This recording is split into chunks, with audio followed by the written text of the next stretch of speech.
pleased to be able to introduce our next speaker. All of you undoubtedly know him. He has been a star of the TV, Bill Nye, the Science Guy, and in fact he is a star for kids who were watching this years ago and are adults now. My 8-year-old and 5-year-old are now big Bill Nye fans, and always asking about when I last saw him. He has brought an incredible enthusiasm not only to science education, but now we're very, very happy for the last few years that Bill has brought his enthusiasm and his wisdom to the Planetary Society and is now serving as the Planetary Society's Vice President. With that, let me introduce you, with no further ado, to Bill Nye.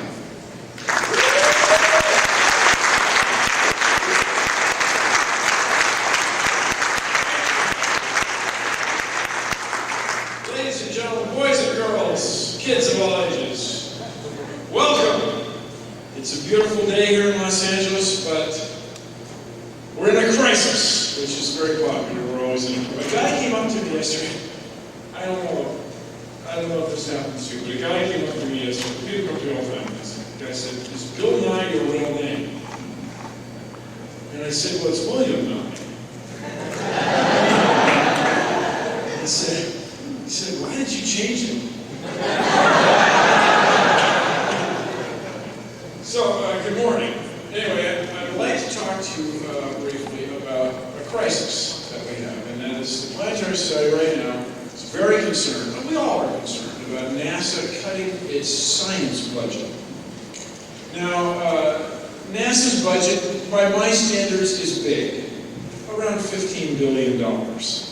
That sounds like a lot of money, and of course it is, I guess, but we are, right now, our representatives, the people we've elected, are choosing to cut science, and we want you all to run out and sign a petition so that we can take these to Congress on the anniversary of President Kennedy's speech, May 25th, and get everybody there, reinvigorate them, get them excited about science. And the reason we want everybody excited about NASA doing science is we're all going to die.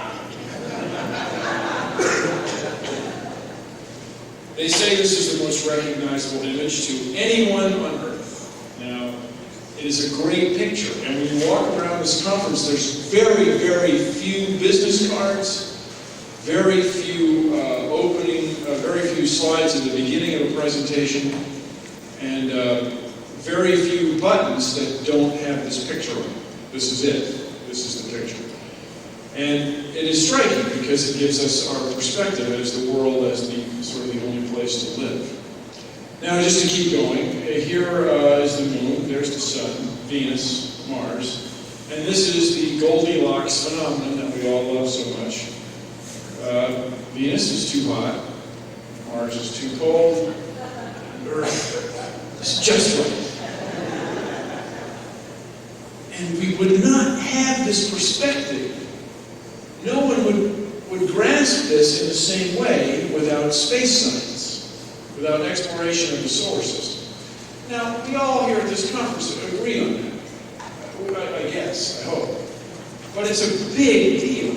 And so all around the country right now, in the United States, and I know many of you are visiting from other countries, welcome. But we are in the U.S., and NASA did, the United States Space Agency did do a lot to get us this perspective.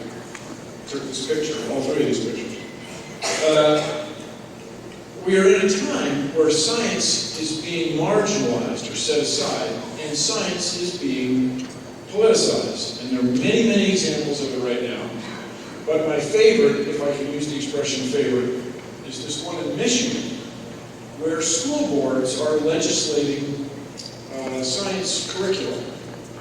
And so, along with everything else they want to do in science class, use sending methods to critically evaluate scientific theories, very good, including but not limited to the theories of global warming and evolution. So they're going to single those out, okay, because those are questionable. The other stuff, molecular theory, we're okay with that.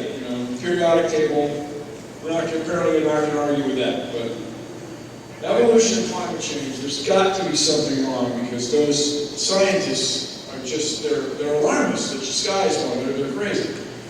Well, I just want you to know that while we're at this conference, and we're all concerned about the future of space exploration, I am concerned about the future of everything. And it is, to me, connected, it is of a piece with the science, the NASA science budget being so severely cut. They want to cut the Terrestrial Planet Finder, they want to cut Juno, they want to cut, there's another one that's being cut altogether. Europa, yes, thank you, heavens, Europa, heavens, pun intended. So this is a very famous comparison. It's publicized quite often by Greenpeace, but it's very, very well known pair of pictures. It's in Patagonia in South America. And top slide is of an ice sheet. And an ice sheet is a name for a sheet of ice. And that's where they got the idea. And it's huge. It was huge a little less than a century ago. Now it's almost gone. Now it's a sandbox instead of an ice sheet. And I had the privilege and spooky adventure to go to Holland in the year 2000 when the Intergovernmental Panel on Climate Change published this graph. Now, I know we have a lot, here today we use I for international, but how often do you use I to mean intergovernmental? I don't know, but these people do. And this is a very, very well-known graph about the future of the Earth.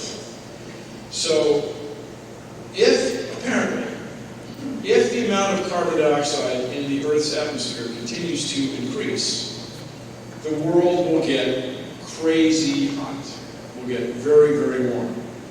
Now, every once in a while, you'll meet someone who claims that global climate change is not a result of human activity. It's not anthropogenic.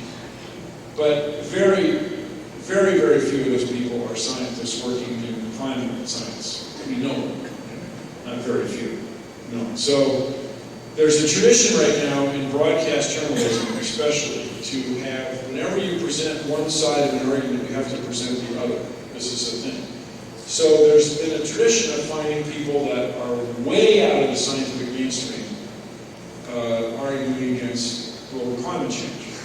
And I just going to tell you, I disagree with them on a level I can't even say. I think they're wrong.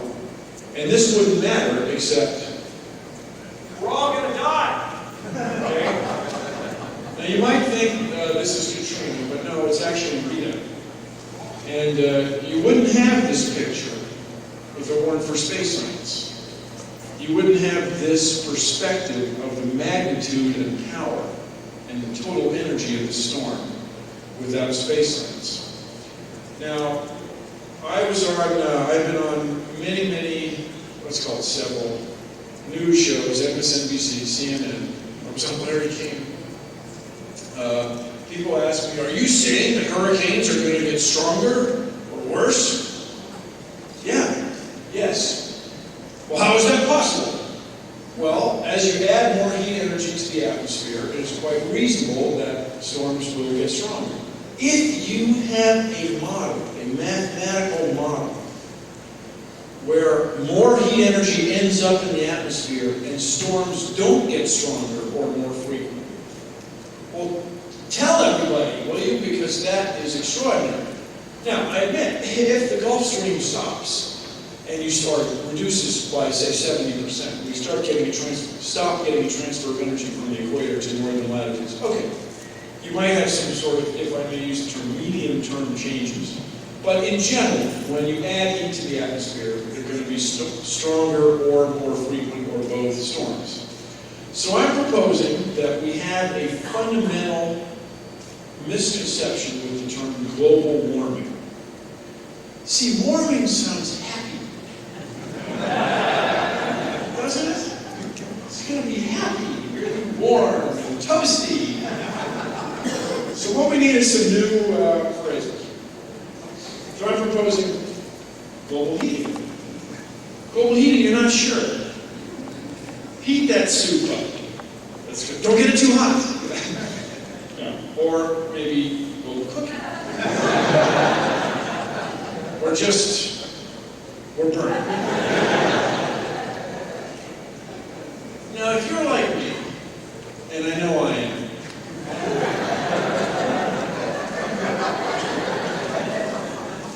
you got started on this whole space business with these guys, right?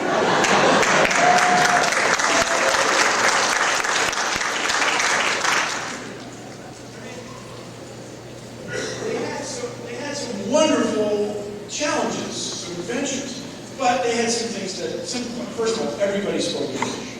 Okay? Even people who didn't kind of did. And you can't go to LAX and find a situation.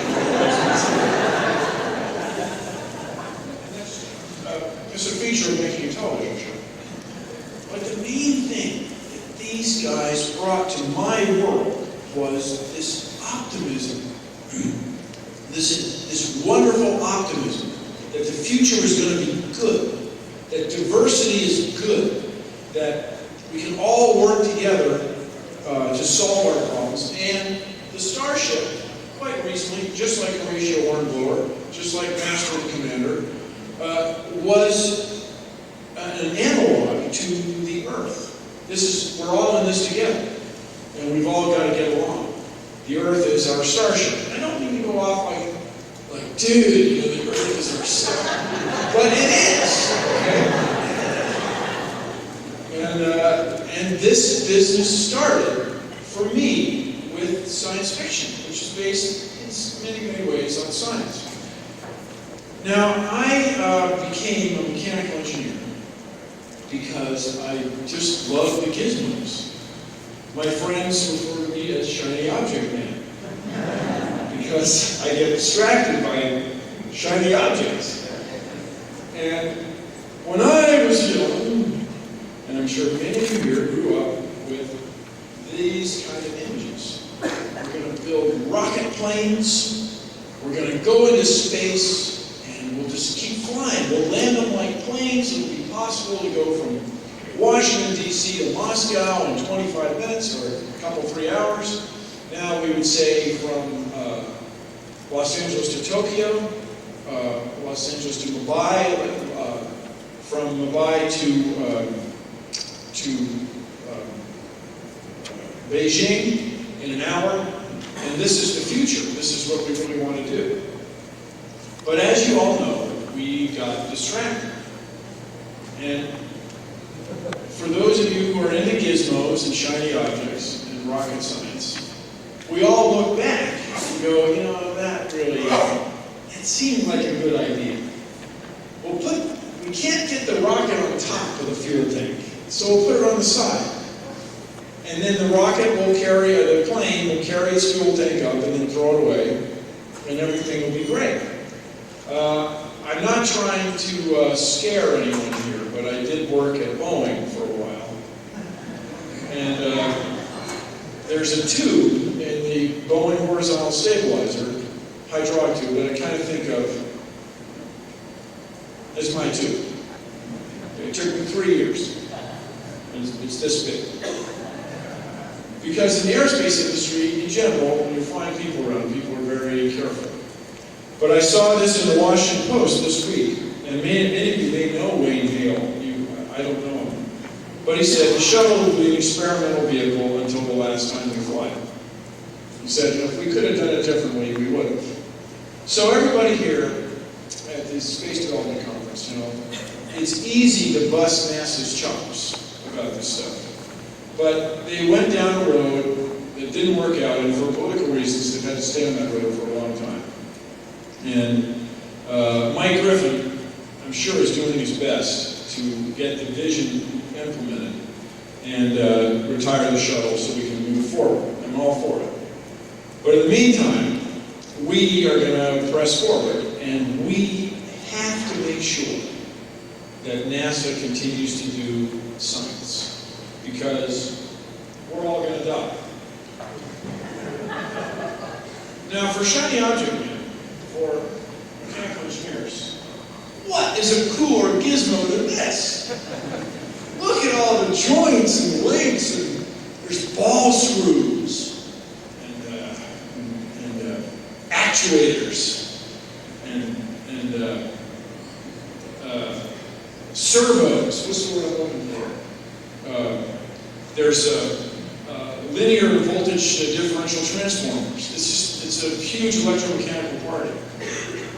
But when I look at this guy out in his foot restraints, note well that he has not achieved what Captain Kirk and the guys had, and that is gravity. He's like, wow, hey! Which is fun and cool. And if you've never experienced weightlessness, what for historical reasons it's called microgravity, okay? No weight, it is cool, it is spectacular, it's a wonderful thing. But everybody, really, until we get back to this, we're really not going to be able to stay in space for a long time. And I know we all want to. I mean, I'm jonesing to go. But until we get some means of producing gravity, we really are not going to be able to sustain ourselves in space. The guy who's the physician to the Seattle Mariners showed me, he's a doctor, he's a joint guy, he's an orthopedic surgeon, showed me his textbook where in the 1960s people were concerned about bone loss and brains coming off your spinal cord. And that was 40 years ago, you guys. And I'm not saying that these problems can't be solved, but everybody, until we have something akin to this, we're kind of stuck. The future instead, to me, is in the molecules. And this is where everybody is so excited, right? The reason this thing is so fantastic is it's made of plastic. And I just remind everyone that in the aerospace industry, people have started down this road. This is the Airbus 380, and it is loaded with plastic, or unloaded with plastic. Glass, carbon fiber reinforced plastic, graphite fiber reinforced plastic, a hybrid of carbon and graphite, and glare is an aluminum laminated, glued together reinforced epoxy. And there's a lot of that on this plane. And so the future, really, in everything, is these materials that we have not yet thought of. And this is what makes me so excited about the future. I had the great privilege to meet Rick Smalley. Now, if you don't know Rick Smalley, he died in November. He discovered buckyballs. He discovered Buckminster fullerenes.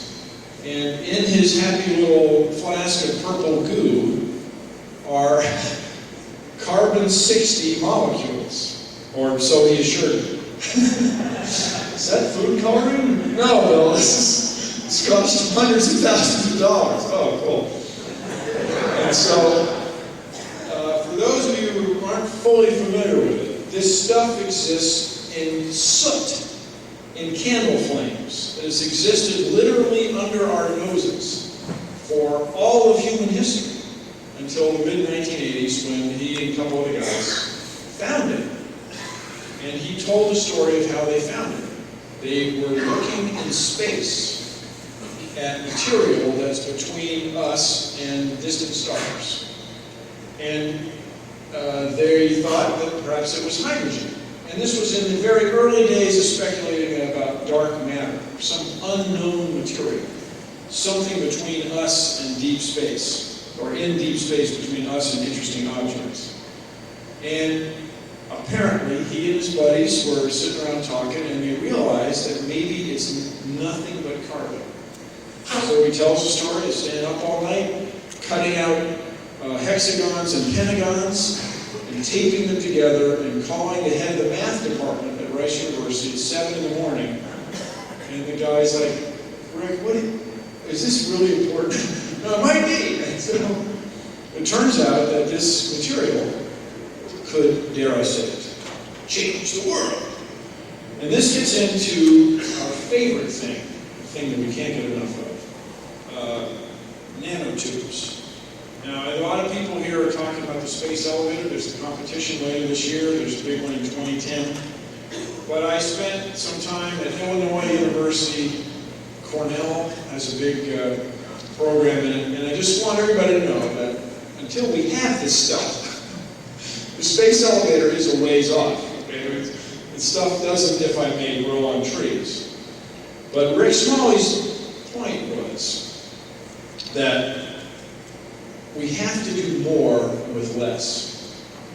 Global climate change, the future of space exploration, feeding what were 6 billion people going on 12 billion people, these ideas are all tied together, these problems are all tied together by doing more with less. And of course, everybody's dream, what a party it would be if we could just go near the equator and get on an elevator and just push the stuff off into space. It would just be, it would be just fantastic. But I remind everybody in the space meeting that it's not about you.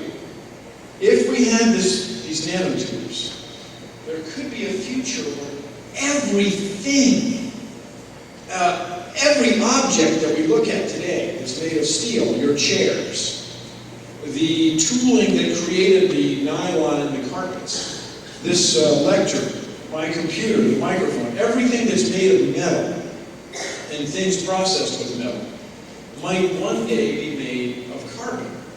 And future generations will look back and go, they were so proud of their glare. Aluminum laminate. And they didn't even have carbon 60 coffee mugs. Those poor devils. And this future really could be amazingly bright. On the other hand, we don't have this stuff yet. And we are going on, we're using 800 gigawatts in the United States. At most of the time, an average day. We're going on, and now we're going to start measuring it in terawatts, which are not billions, but trillions of watts. And when people in China start to embrace the United States lifestyle, and India, that everybody wants to have embrace the United States lifestyle, we are going to need 2 more Earths. 2 more Earths to keep everybody living the way we live. So what we have done accidentally in the United States is export our lifestyle. Everybody around the world wants this in transportation, this level of service, where you get in your car and you go right to the hotel and you walk in and there's the plenary session without having to get on public transportation or any horrible thing like that. And so we are accidentally having everybody want this lifestyle. We cannot, globally, we cannot afford to do this. And so this to me is a space science problem. This to me is an understanding of the universe kind of problem. I'll just tell you, if we were to conserve electricity is the case electricity, we could easily have 30% more energy than we have right now. Using conventional, already in existence, conservation techniques, we'd have 30%, about a third of the electricity we make, in a sense, future generations will think we wasted.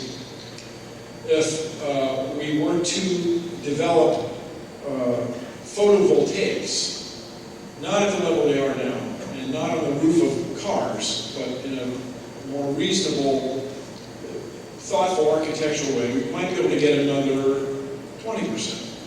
So there's half the energy right there. If we in the United States were to use wind energy, we would also get another 30%. And we would be using way less than half of what we're using now. And what I love to say is someone's going to get rich. Somebody's going to figure this out. And if I figure it out, in the case of wind turbines, suppose the turbines themselves are made of advanced materials. Suppose the aerodynamics had the resources of people designing space planes. And then suppose somebody who was savvy could convince governments to embrace this, in the United States, we state governments to embrace this technology, we would have a lot more energy than we have now. And we could be exploiting this energy conservation lifestyle instead of this energy consumptive lifestyle. Now I'm going to argue that learning about wind energy is in every way learning about planets. When I was young, when I was really young, there was the doo-wop era, but sort of in the beginning of the rock and roll era, the red spot on Jupiter was a spot. It was a spot with no detail, no interest, no whirlpools, no vortices. And now we know the thing is this swirling, crazy, gigantic storm. And I cannot help but think that everything we know about the weather on Jupiter and Europa and Enceladus is going to help us understand the weather on Earth. Furthermore, as we all come to understand the chemistry of these other worlds, I argue we will understand chemistry on Earth better.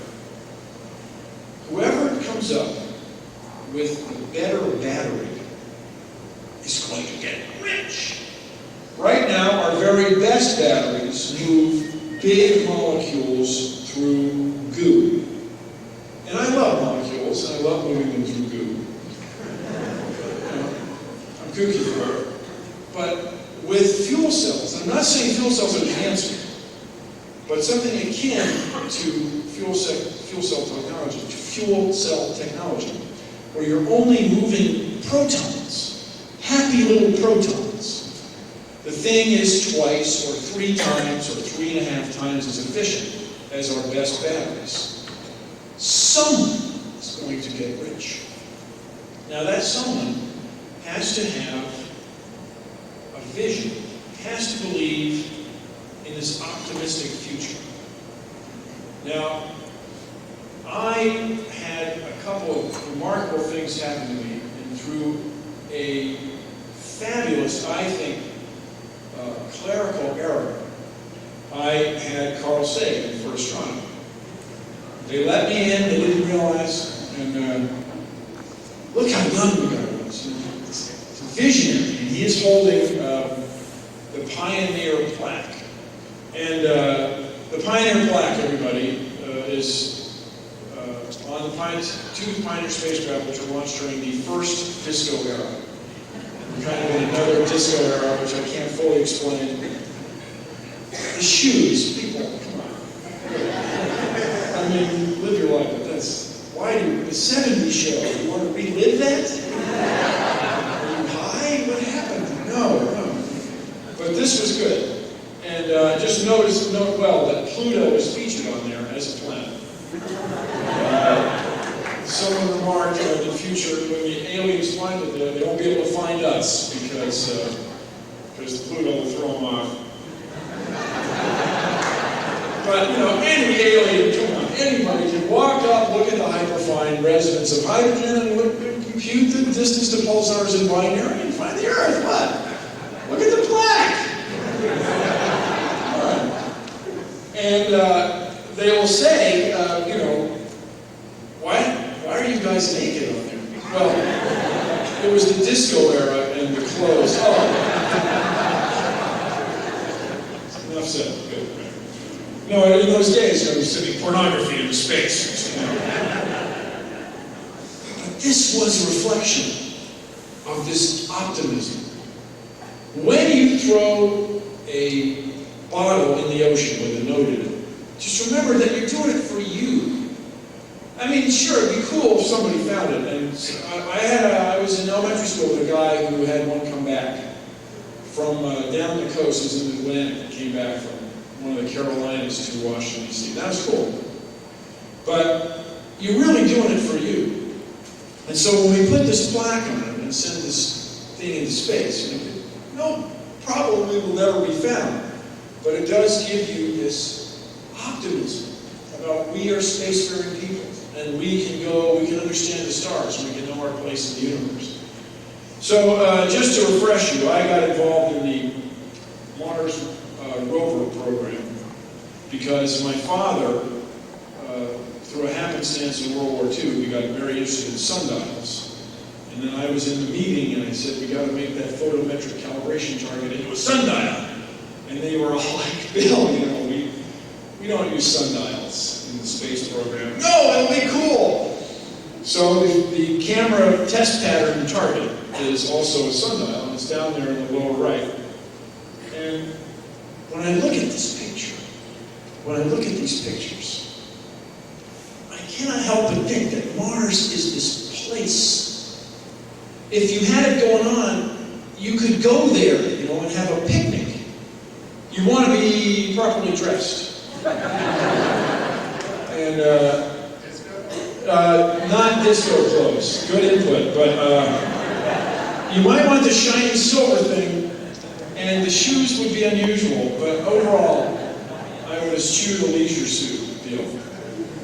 Anyway, when I look at this hill. This is Husband Hill, which is named after one of the people killed in the Columbia wreck. And I wonder what's over that next ridge and what's in the crevice. Is there a crevice full of slushy goo? And in there, are there fossil bacteria? And could somebody go there someday and prove that there were once living things on Mars? And that would also change our perspective of our place in the universe. This is the Mars dial up close. And just to tell you, at NASA, things are not out of focus. They are defocused. So this is defocused a little bit because it's too close to the camera. And on the Mars rovers, as you may know, there's a big disk with reference to the Columbia wreck and the people killed in it and their heroism and so on. But on the edge of the Mars dials, we snuck in, unbeknownst to, for example, Sean O'Keefe, whom I met at the press conference. Didn't know these were there.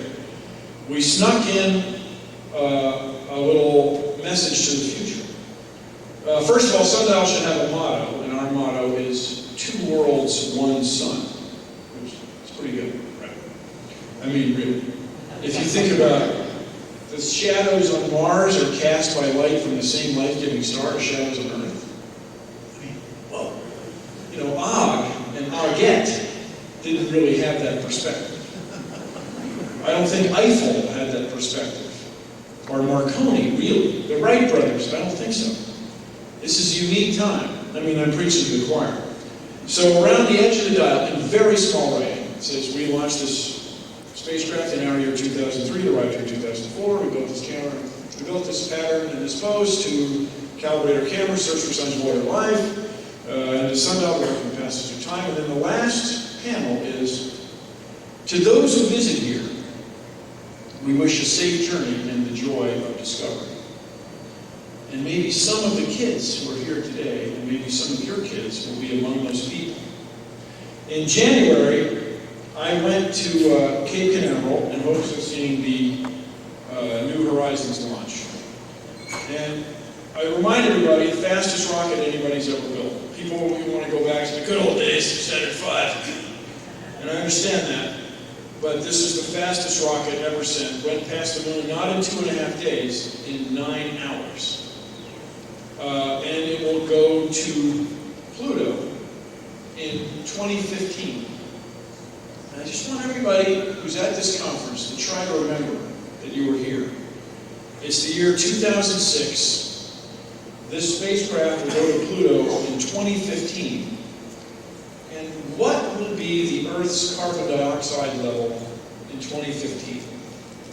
Right now, we're at about 380, some 380 parts per million of carbon dioxide. And I remind you, that's not a 0.1%. That's a little more than 1/3 of a 0.1% of the Earth's atmosphere. And yet it is enough to change everything. And so, we should all ask ourselves, where are we going to be in 2015? And I think you will find in your hearts that where we are in space exploration, the development of these new materials, and airplane travel, will have a lot to do with where we are in global climate change, global heating. So I hope that all of you will see or embrace that it's science that's really at the heart of all this. We have to explore space, and we have to develop new materials so that we can do more with less. When NASA cuts our budget, we are losing a perspective like this. This is the famous pale blue dot. And I mean many school kids who've never seen this image, never heard of it. And it is really a sobering thing that everyone you've ever met, blue state or red state, everyone you've ever met, speaking English or not, has conducted his or her entire life on this what became this one pixel from the Voyager spacecraft. So my friends, while we are concerned about the future, and while we are concerned about what the shuttle program, how it may be affecting us, I encourage everyone here to take action. On your way out, please pick up a Save Our Science petition so that we can, dare I say it, change the world. Thank you all very much.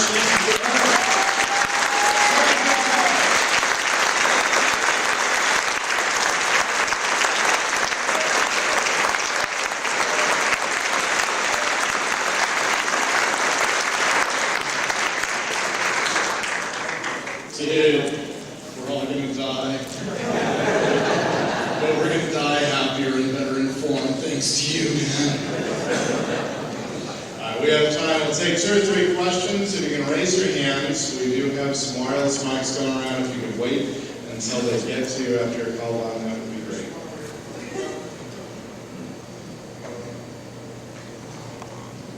Hi, Bill, and this question probably has its own answer, but I pose it to you anyway. With respect to those in the camp that disagree with the global warming theory, what do you think of Michael Crichton, who you would think would be I think he's wrong. I think Michael Crichton's wrong. For all due respect. That's right.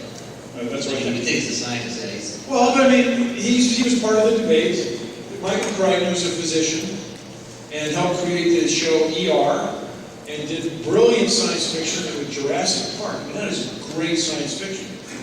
He went down a road about climate change. Climate change is not caused by humans, it's a myth. I think he was wrong. But he was part of the debate, it's okay. With all due respect, I think he was wrong. His book was called State of Fear. Is that right? What's it called? Yeah, State of Fear. Yeah.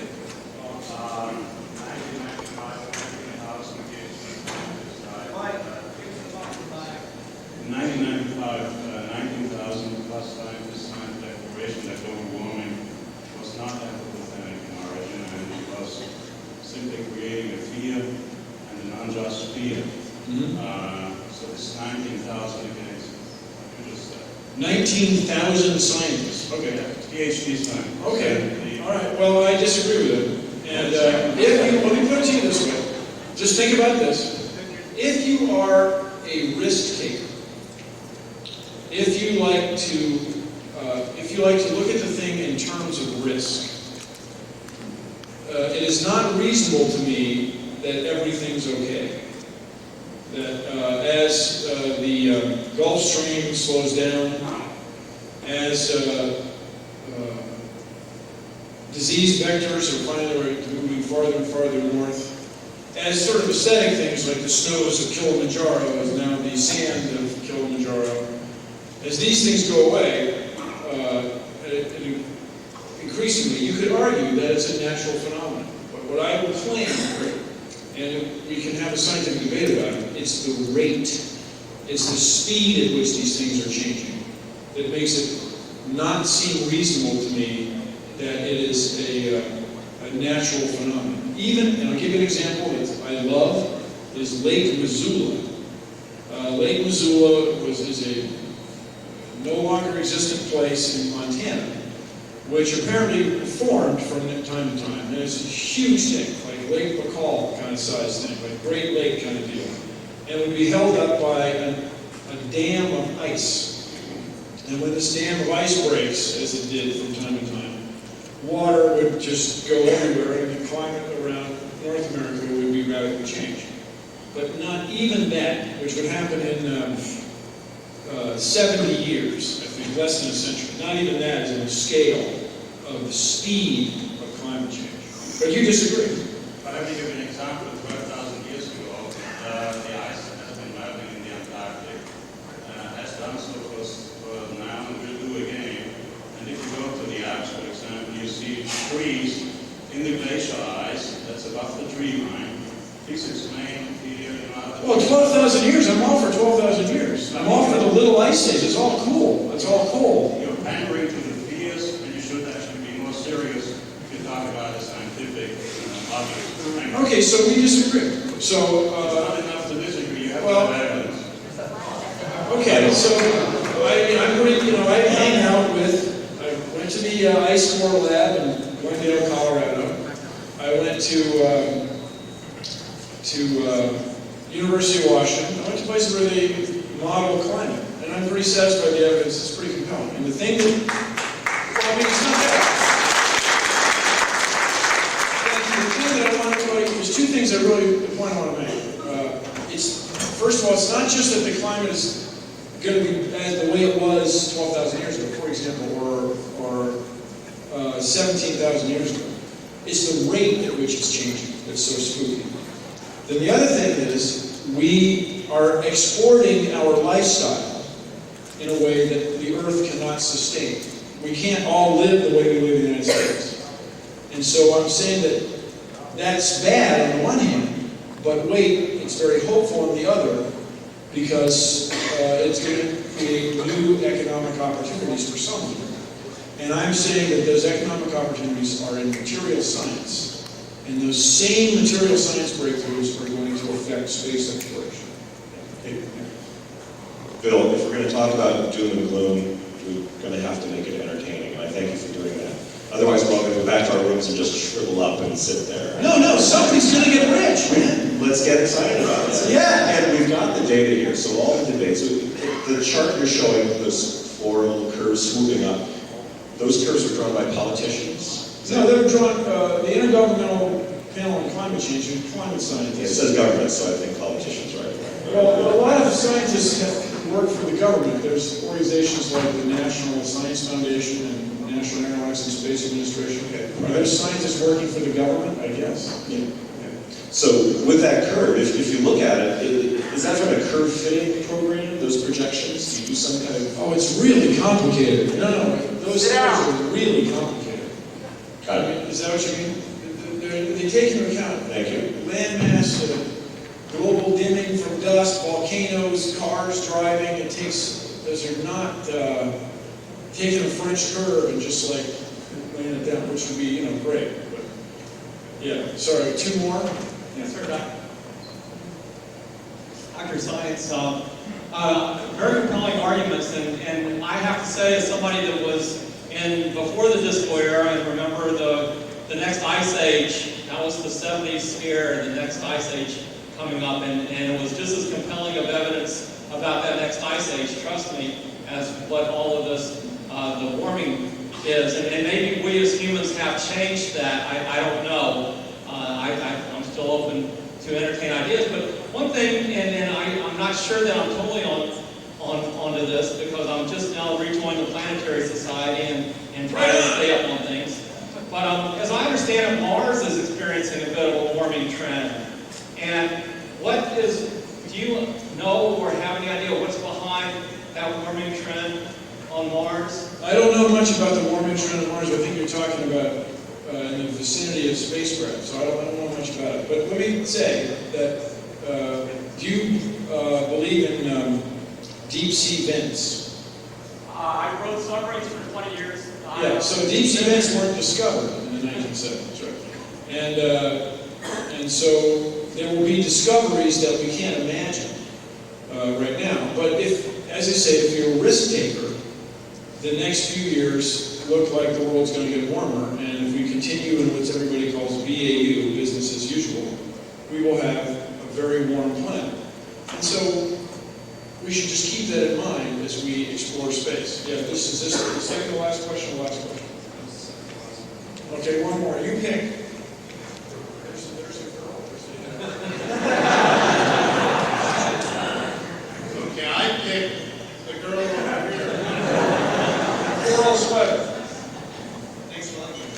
Well, but I mean, it's an opportunity. She's the future. What effect would the greenhouse? Can you speak up just a little? What effect would the greenhouse effect have on solar energy? What affects the greenhouse effect on solar energy? That's a fabulous space science question. So the greenhouse effect is what keeps the world as warm as it is for us. And through planetary exploration, we discovered that Mars has had its atmosphere stripped away, probably by the solar wind, probably because it cooled off and it lost some tectonic stuff and doesn't have a magnetic field. And so its atmosphere has been blown away. On Venus, they, if there are any Venusians, have the greenhouse effect is so strong. How strong is it? It's so strong you can melt lead on the surface if you go there. I don't think it's worth taking lead to prove it, but you can, you might. And so we have discovered that the greenhouse effect is what allows us to live on Earth. And then we have made inferences, or we think about the future and how the greenhouse effect will change and affect everybody here. So the greenhouse effect is what keeps us alive. But right now, it's getting stronger, and almost certainly due to human activity. And so maybe you will invent a better battery. Maybe you will become the attorney, the politician that convinces people that wind energy could save us a lot. Maybe you will, dare I say it, change the world. So thank you all.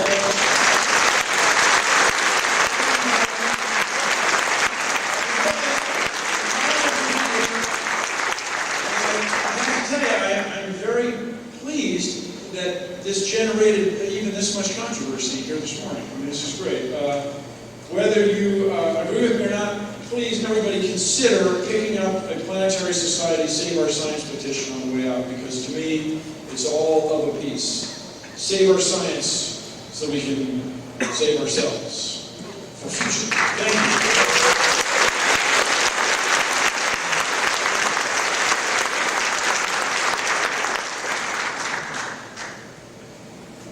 What's next? Well, Bill.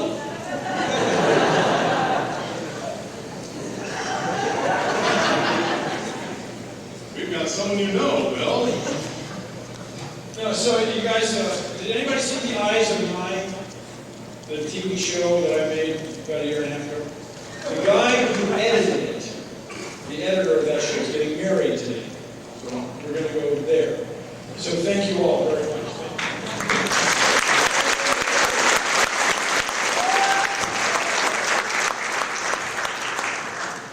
Thank you once again to a man who is, dare I say it, changing the world. Thanks, Bill.